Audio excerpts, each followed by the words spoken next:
बिस्मिल्लाहिर्रहमानिर्रहीम।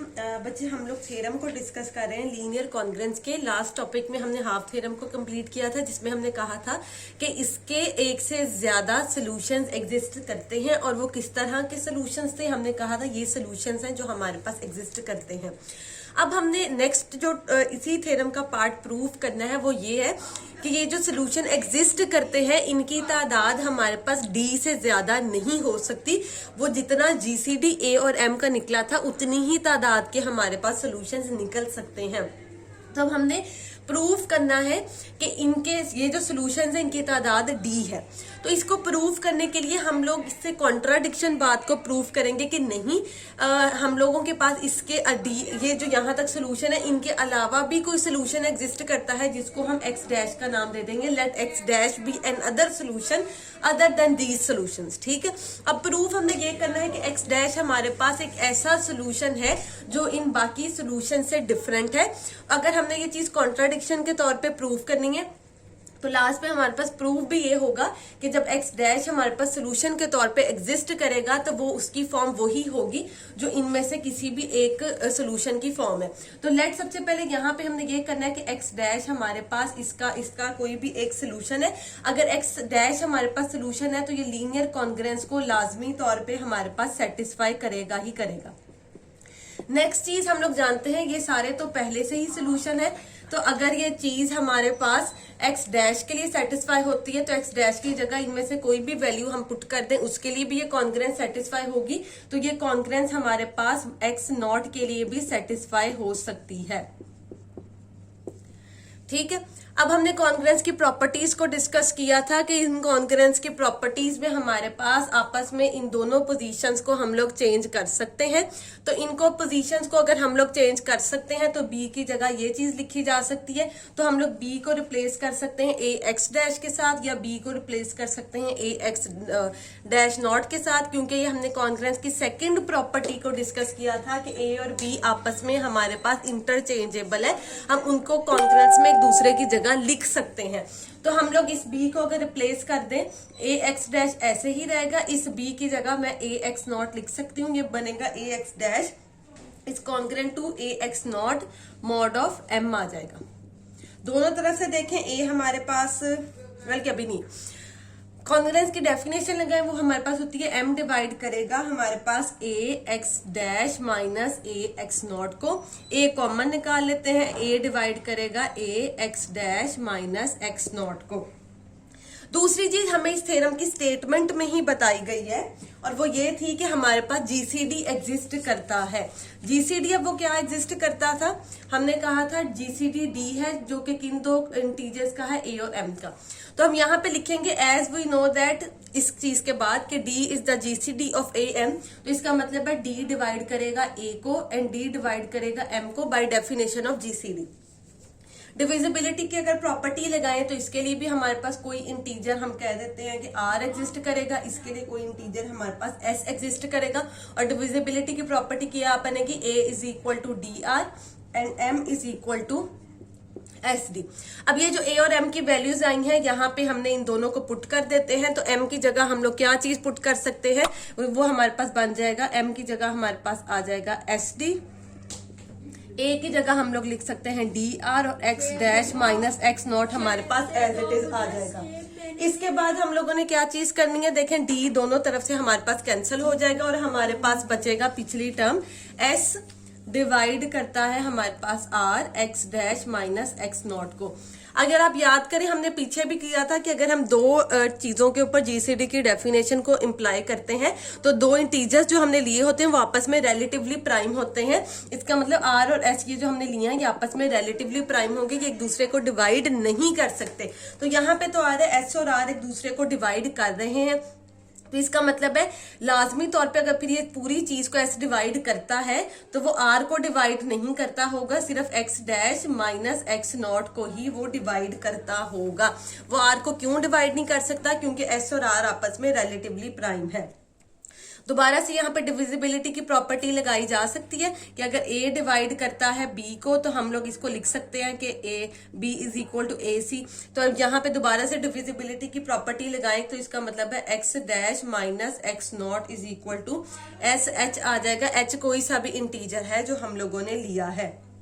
अब इसके बाद h एक इंटीजर है उन्हीं में से लिया हुआ, और d भी एक इंटीजर था जिसको हमने जीसीडी का नाम दिया था। तो जीसीडी हमारे पास वो फैक्टर होता है जो सब कॉमन फैक्टर होता है और सबसे ग्रेटेस्ट कॉमन फैक्टर हमारे पास कॉमन होता है।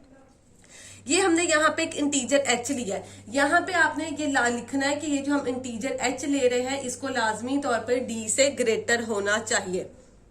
ये चीज हम लेट करेंगे, ये जो इंटीजर हमने h लिया है ये जीसीडी से ग्रेटर है। तो अगर ये ग्रेटर है तो हम इसके ऊपर डिवीजन एल्गोरिदम की डेफिनेशन लगा सकते हैं। h अंदर रखें, d बाहर रखें, तो कोई ना कोई क्वोशंट हमारे पास q आता है, कोई ना कोई रिमाइंडर। यहाँ पे उन्होंने t लिया हुआ है तो हम भी t ले लेते हैं। तो इसकी फॉर्म क्या बनेगी, h is equal to D Q plus sum t। अब ये जो वैल्यू आई है h की, इस वैल्यू को उठा के हम लोग यहाँ पे पुट कर देंगे तो ये क्या बनेगा, x dash minus x not is equal to s, और ये h की वैल्यू पुट कर दी d Q plus t। s को दोनों तरफ हम लोग मल्टीप्लाई करते हैं तो ये हमारे पास आ जाएगा x dash minus x not is equal to S D Q plus S T. s को हमने इन टर्म्स को हमने डिवाइड कर दिया। अब यहाँ से हम लोगों ने क्या काम करना है, x dash minus x not, ये जो एस टी वाला हमारे पास फैक्टर है इसको उठा के इस तरफ ले आते हैं और एस डी क्यू हमारे पास उधर ही रहेगा, डी क्यू। एस की वैल्यू कुछ हम लोगों ने निकाली थी जब हमने इसके ऊपर ये लगाया था कि हमारे पास there exist an integer s, तो हमने कहा था m is equal to S d. यही चीज हमने जब जीसीडी की डेफिनेशन लगा के डिविजिबिलिटी निकाला था तो हमने कहा था m is equal to S D. तो यहाँ से s की वैल्यू क्या निकलती है, m ओवर d। तो इस s की जगह मैं पुट कर सकती हूँ m ओवर d। इससे क्या होगा, d से d कैंसिल हो जाएगा और हमारे पास बचेगा x dash minus x not minus S T is equal to m Q.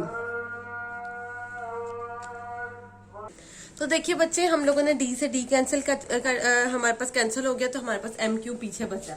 अब डिविजिबिलिटी की डेफिनेशन हम लोग दोबारा से लगा सकते हैं कि अगर हमारे पास, क्योंकि हम जानते हैं कि अगर a डिवाइड करता है b को तो हम लोग लिख सकते हैं b इज इक्वल टू ए सी। तो इस फॉर्म से हम वापस दूसरी फॉर्म में भी जा सकते हैं कि अगर हम लोग निग्लेक्ट कर दें कॉन्स्टेंट इंटीजर को, तो q अगर यहाँ पे हमारे पास इंटीजर है उसको हम निग्लेक्ट करें तो इसका मतलब होगा m डिवाइड करता है x dash minus x not minus S T को। एक और अगर डेफिनेशन यहाँ से देखी जाए तो वो हमारे पास एक मिनट क्या है, x डैश अगर माइनस कॉमन निकाल लिया जाए x not plus S t आ जाएगा। तो देखिए यहाँ पे ये कॉन्ग्रेंस की डेफिनेशन हमारे पास पूरी हो रही है जो कि हमारे पास थी, a कॉन्ग्रेंट होता है b मॉड m के अगर m डिवाइड करे a माइनस b को। तो m डिवाइड करता है दो माइनस वाली क्वांटिटीज को, वो लिखा जाएगा x dash is congruent to x not plus S T mod of m। ये हमने कॉन्ग्रेंस की डेफिनेशन लगा दी। s की वैल्यू दोबारा से पुट करें जो हमने यहां से पुट की थी, वो आ जाएगा x dash is congruent to x not plus m d t mod m। तो देखिए जो x डैश हमने अलहदा से एक सोल्यूशन एग्जिस्ट करवाया था कि हमने कहा था कि x डैश बाकी सोल्यूशन से डिफरेंट एक सोल्यूशन है, उसको भी देखें किसके इक्वालिटी में वो आ रहा है, x not plus m d over t. जो सोल्यूशन हमने कल निकाले थे उन्हीं सोल्यूशन की फॉर्म का वो आ गया, तो इसको एक दूसरे की जगह पे लिखा जा सकता है।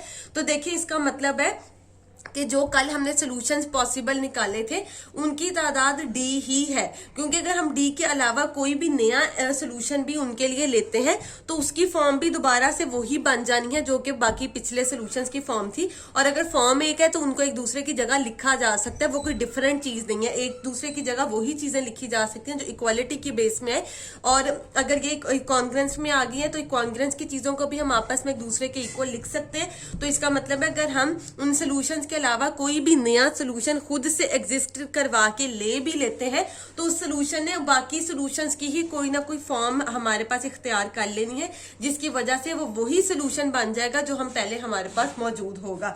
तो इसका मतलब है हमारे पास जो सॉल्यूशंस की तादाद है वो सिर्फ और सिर्फ डी सॉल्यूशंस है और यही चीज हम लोगों ने इसकी प्रूफ करनी थी। यहाँ से बच्चे आपको मैं इसका छोटा सा सॉल्यूशन एक बता दूं दोबारा से। हमने थ्योरम ये किया है कि ax is congruent to b mod of m, ये सॉल्वेबल है, इसका सॉल्यूशन एग्जिस्ट करता है अगर d डिवाइड करे b को और d क्या है a और m का GCD।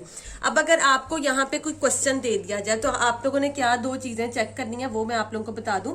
आप लोगों ने a और m को देखना है, a और ये m, x के साथ वाले इंटीजर और मॉड वाले इंटीजर को पकड़ना है, उनका GCD का कोई भी आंसर निकलेगा उस आंसर को d का नाम दे दिया। मतलब कॉन्करेंस जो आपको लीनियर दी जाएगी उसमें a और m दो इंटीजर, जो एक मॉड वाला m इंटीजर और एक जो x के साथ इंटीजर आएगा, उन दोनों का GCD निकाला करना है। अगर उनका जो GCD निकला है वो दरमियान वाले इंटीजर को डिवाइड करता है तो इसका मतलब है वो कॉन्करेंस सॉल्वेबल होगी, उसके सोल्यूशन एग्जिस्ट करेंगे। अगर वो उसको डिवाइड नहीं करता तो जो गिवन क्वेश्चन आपको दिया गया है वो सॉल्वेबल नहीं है। एग्जांपल ले लें, अगर उन्होंने क्वेश्चन में कहा है 4x is congruent to 6 mod of m, बताएंगे सॉल्वेबल है हमारे पास कि नहीं। तो आप लोगों ने सबसे पहले काम क्या करना है, 4 और 8 का GCD निकालना है। 4 और 8 का GCD हमारे पास 4 ही आता है। अब 4 और 8 का GCD निकाल के अगर ये उसको डिवाइड करता है मिड वाले इंटीजर को, तो देखिए आप 4 डिवाइड नहीं करता 6 को, तो इसका मतलब है कि जो हमें कॉन्करेंस दी गई है उसका कोई सोल्यूशन एग्जिस्ट नहीं करता। तो डायरेक्ट हम इस फॉर्मूला से बता सकते हैं। नेक्स्ट थ्योरम इसी का अगर वो एग्जांपल दे, 4x हमारे पास कॉन्ग्रुएंट है 20 mod ऑफ 8 के, तो देखिए 4 और 8 का GCD हमारे पास दोबारा से क्या आ जाएगा, 4 और 8 का GCD हमारे पास 4 आ जाएगा और 4 डिवाइड करता है हमारे पास अब 20 को, तो इसका मतलब है इसका सोल्यूशन एग्जिस्ट हमारे पास करेगा।